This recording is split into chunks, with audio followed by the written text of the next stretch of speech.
So here's some good news, or slightly bad news for me. Summer of Sonic 2016 has been announced for London Saturday the 6th of August this year. I know what I'm doing on my birthday. Because your birthday's the 7th. No, it's the 6th. Is this? I always thought it was the No, it's the 6th. It is the 6th. I always remember always going to your birthdays on the 7th, or is that just... Well, that's the problem with... Well, all right, just to let you know, I've just had my dad's birthday, which is on April the 1st, but we had a party on the 2nd, so there you go. So there you go. Fair enough. I just remember going to like go-karting and doing other things on the 7th. Right. I may be missing a few things, but then again, I'm not really good with birthdays, although they've been drilled into me several times. But anyway, August 6th is your birthday, same day as Summer Sonic 2016, held at the ILEC Conference Centre in Earls Court, London. Yeah. The biggest difference compared to, I guess, 2008 to 2011... Previous ones, yeah. Yeah.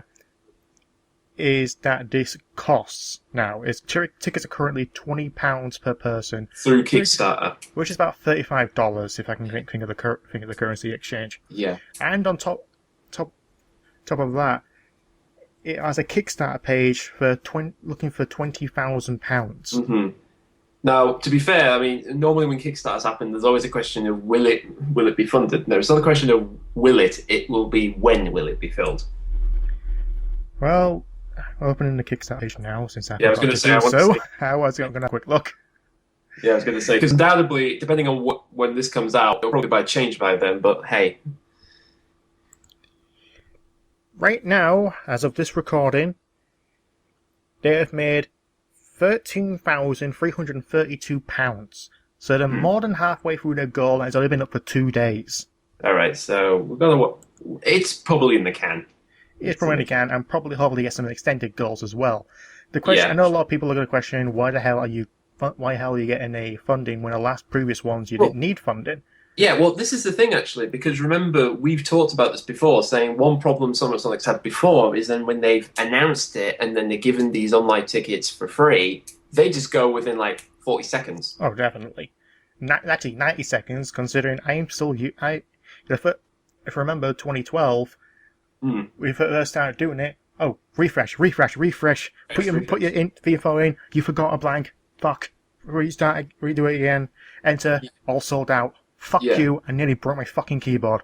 Yeah, well, we did it too. But again, this was one of the problems that's happened with Summer Sonic. Is it's just over the years has gone on, it's gotten more and more people just want to go. Yeah, like what was it? What was it in 2013 was the last one. We didn't have one in 14 or 15. In 2013, it was like only 1,000 people turned up. Yeah, exactly. And that venue could only hold about 600. Is it? Well, God, I still remember the first year of the Dragon Soul where supposedly it was meant to hold 500, though there was about 100 of us, and even then we were all crowded and getting hot and sweaty. Oh, definitely. It's every single one. We've got the aircon. You got one big fan, which 5 people are standing in front of, and it's not reaching the back where most of the people were, because that's where the art venue is. Yeah, exactly. But like I said, this is on the one hand, this is a good thing that they've finally figured a way of, controlling how people are going to get these tickets now. Yeah, and this other question is like, well, it was free last time. Well, technically it was free last 3 times, but. Well, last 2 times previously it was just turn up. Yeah. But even then, Sonic Boom has always been a paid for event. So, even so, going on to the funding is why do they need the funding? Well, A, venue costs. B, probably... The story with it, funny enough, the story with this is that Sega has funded for the venue, so they have paid for where it is in terms of everything else, in terms of, setting the stuff up and what's going to be there. That's kind of down to the Kickstarter, essentially. Right now, we got a special guest coming as well. So we have Sonic comic artist Nigel Doblin, Nigel Kitchen, and Sarah Rodriguez, who've appeared in every single one. Kitchen's been there since day one. So we have artist Ian Flynn and Tracy Yardley. So that's fucking awesome. Game composers Richard Jacks and John Sonoy, fucking awesome. bands and artists such as Crush 40 with Jun Shinoy and Johnny Gioeli, Julian Kay, TJ Davis, and Bentley Joe. Holy shit! Why am I back in the UK right now? Oh god, yeah. Developers from Sumo Chichilku and Steve Lightshare, Travis Ryan, and Sonic Team, which is just Kazuyuki Hoshino, one of the three fathers of Sonic Team. Yeah. Sonic Team producer and leader Tetsuya Iizuka and the original Sonic programmer Yuji Naka. Holy shit, I am so hard right now. Yeah, this is, ironically, these people have been through all the Summer Sonics before, so it's decided, let's just get them back for one big I don't recall TJ Davis being there before. He might have, but I don't remember. Maybe, but most of the people on here have been at these events before. Ian Flynn hasn't been there before. Hasn't he? All right. But I do remember some of the Archie Comic guys came over for the... Doblin and Kitchen have been there every single one, as far as I recall. Kitchen's been there in every one. Dobbin came since year 2, basically. Yeah, Richard Jacks hasn't been there before. We've had Bentley Jones about twice. So this is the first time coming back. Yeah. But like I said, I mean, generally, some of these people have been before, but either way, it's getting them all together, essentially. Yeah, I'm trying to... Why do you need the funding? Why does it need crowdfunding? Well, you got equipment costs, transport and logistics, with technicians and security, guest expenses, goodie bags, and prizes. So exactly. even so, thinking I can win a Wii U with Sonic Lost World, yeah, but it's coming out of someone's pocket. Exactly. No one's just sort of offhand. I'll buy this. I haven't used it for about a year. I'll give it away. Yeah. The thing one thing that's worth mentioning is that I remember in Brighton, I once talked to a girl who was working with the staff members, and I asked her, I was like, so do you think there's going to be another Summer Sonic? She's like, well, we don't know. I mean, every year when we do these, we're never quite sure when the next one is essentially going to happen, because it is kind of down to the core members like Adam T and, Sven Yoss, hopefully getting the names right. Yeah. But the core people from like Sonic Stadium who have organised this event, again, it's down to them to really get the guys together, figure out what they're going to do, where they're going to hold it, and of course getting these people in. So it's a lot to do. So if anything, that's going to take a lot of effort and money, obviously, to do this stuff. So yeah, the only I'm trying to kind of say, can I get there? Can I get there? I don't think I'm going this year, unfortunately. Yeah, well, unless I suddenly win the lottery, or they call me up saying, "Hey, Sonicguru, do you want to be an internet personality or guest? We'll do a Q&A panel, we'll show off your art and videos. Can you do that for us? Yes, if you pay the plane ticket and the hotel expenses, I will fucking do it." Yeah, exactly. But I doubt that will ever happen. Yeah, Till's channel and Stephen Nooks have a better chance than I do right now. Yeah, well, like I said, you never know. We've still got a while before it happens, but hey, see what. Yeah, I'm looking on to the pledge donations, which range from £1 to £120. Certain ones give you invitations, other ones give you T-shirts. Like £1 basically is special thanks. It's basically thanks for supporting it. Yeah. £15, and this is the interesting one, is doesn't get you an invitation, but it does get you a T-shirt since I can't make it. We'll give you a T-shirt, which is basically the Summer Sonic logo without a date on it, which I wouldn't mind having. Although they haven't finalised the design yet of what's on the image at the minute, so change. And £20, the 120, which go into 5s and 10s and jumps up to a 30s. They give you invitations, like the Sonic Heroes pledge, which is £70, gives you 4 tickets. But the Enter 2-1 gives you 2 tickets and 2 T-shirts. Yeah. So it's kind of a bit of a balance. Then the Generations ones gives you 1 ticket, 1 T-shirt, and 1 VIP pass, which allows you to skip all the queues. Like, I'm first in line to Tom Judy-Naka. I'm first in line to get a signature from Johnny Gioeli and Jun Sonoy. I'm first in line to shake Takeshi Iizuka's hand and say thank you for Generations. Yeah, exactly. Again, another good point is actually because one for 2012, particularly for the anniversary one, I hope it was 20. No, it was 11. 11. The 11 one, sorry. Again, they all blur into each other, these events.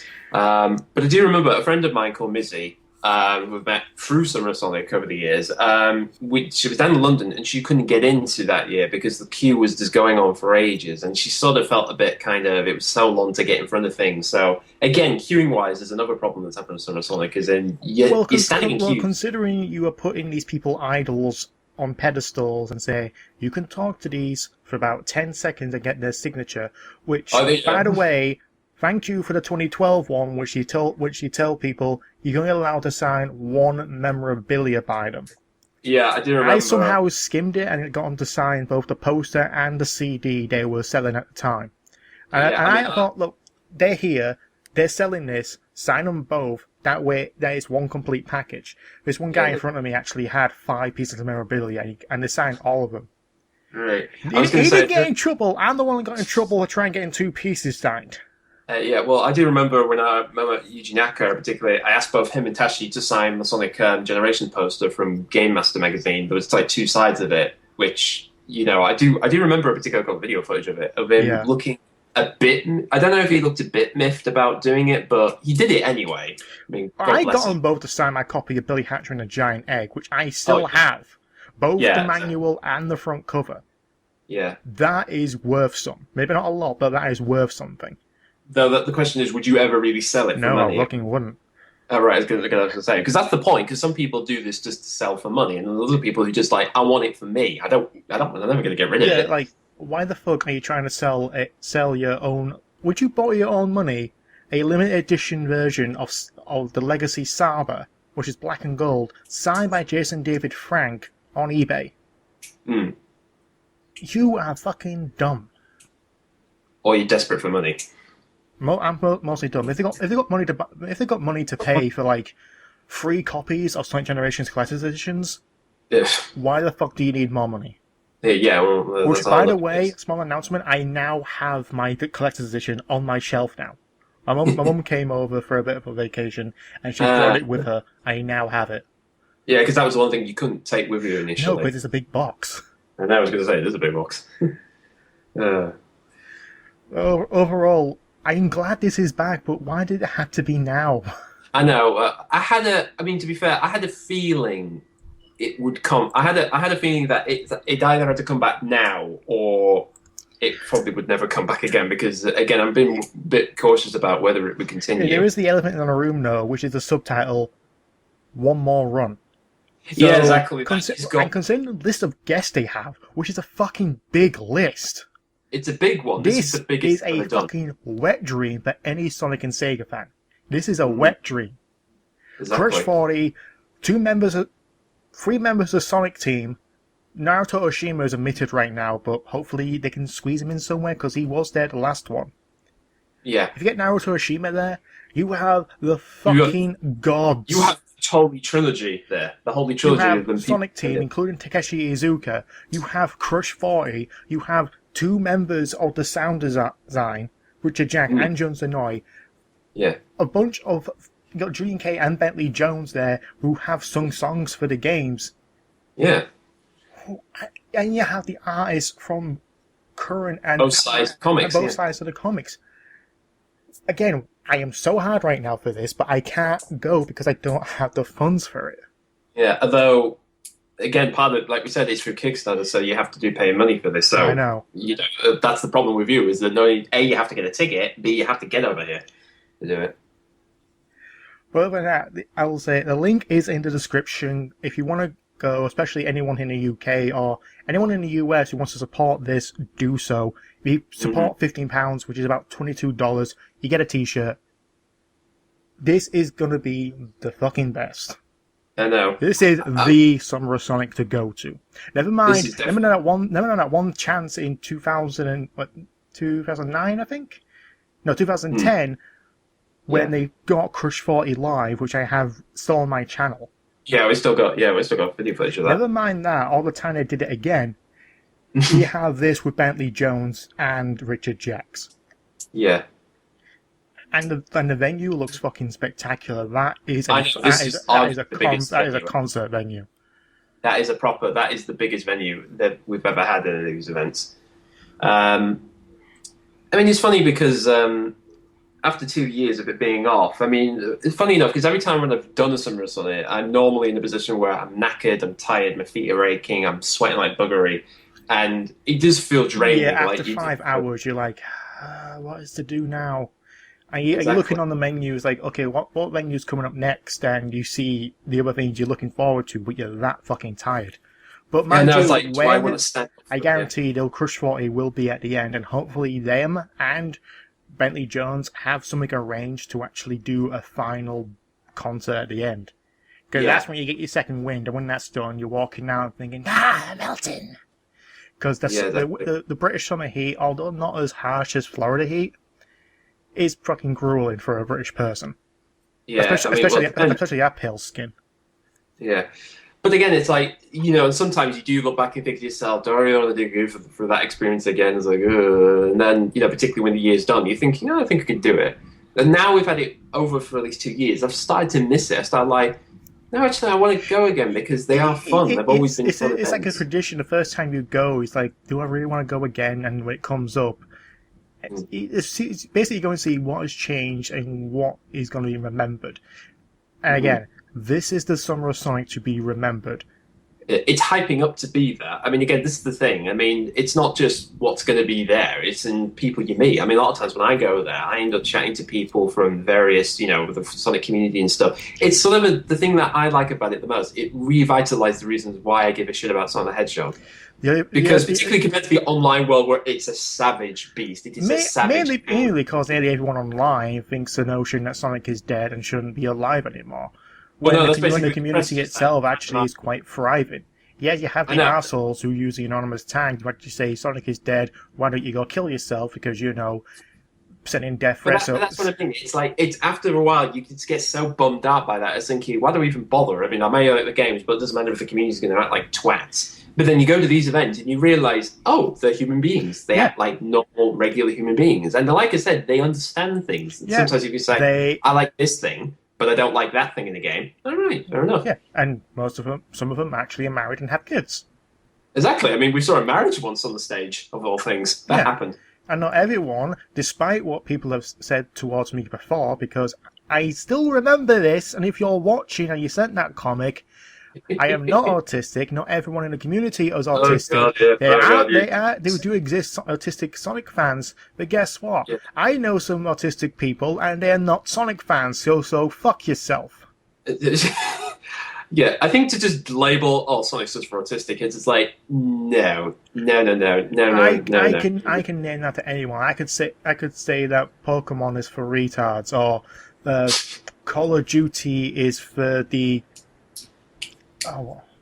angry savage people. Yeah, for sociopaths or such. It's like, no, they're actually normal people who play that just for fun. Or it's only for weird men, basically. You know, that sort of shit. My Little Pony is for shut-ins and layabouts and just people who cannot get a date because they think you can get sex on the first night. Yeah, but this is the point. It's in...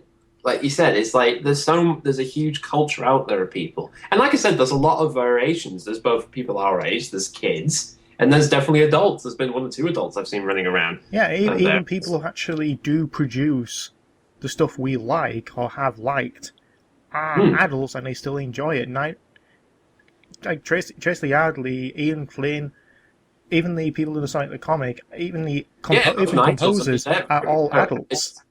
Yeah, I mean, they're still, like, to this day, they're somewhat surprised that people still remember it, but they're always hugely honoured. You know, whenever I ask them, like, you know, looking back on the time of the comic, they say, it was fun, it was great, you know, it was great working on it, and, you know, it's nice to come here and do these things. In fact, I'll try and end it like this, because... I will say this, the only thing they're missing is voice actors. If they get Jill White there, all of a sudden you cringe everyone's pants. Well, I'm going to say you should get all 3. You should get Jarrell, Ryan, Jason, and Roger. And the current guy. You get the whole gang together. That would be right a laugh. Yeah, you'll cream everyone's pants with that. Exactly. Although knowing that, I bet Mike might show up just because. Mike Pollock. Anyway, get back to the point. Like I said, the fact that, you know, for instance, the last sort of event we had anywhere near this was Sonic the Comic Con, which was in New York of all things. And like I said, which again, that was nowhere near on the scale of things. That was a much more quieter thing. But it reminds you when you go to these events that there are, you know, you're surprised at the people you meet because you have an idea what you think a fan is, and then you talk to them, you realize there's more to them than what you think. So that's what I mean by every year when I go, it sort of reminds me why, you know, there is when you see a large audience of people enjoying Sonic the Hedgehog, it's like, oh, because they're people, just like anybody else. And I'm just happy that it's finally back now so I can enjoy this time to socialize with people again, because that's what I love. I love socializing with people, especially at an event like this, which is inherently about one thing, but everybody's up for game. And, you know, it doesn't matter if you say one bad thing or not, as long as people can laugh off it or they understand it. That's one of the great joys of Summer of Sonic.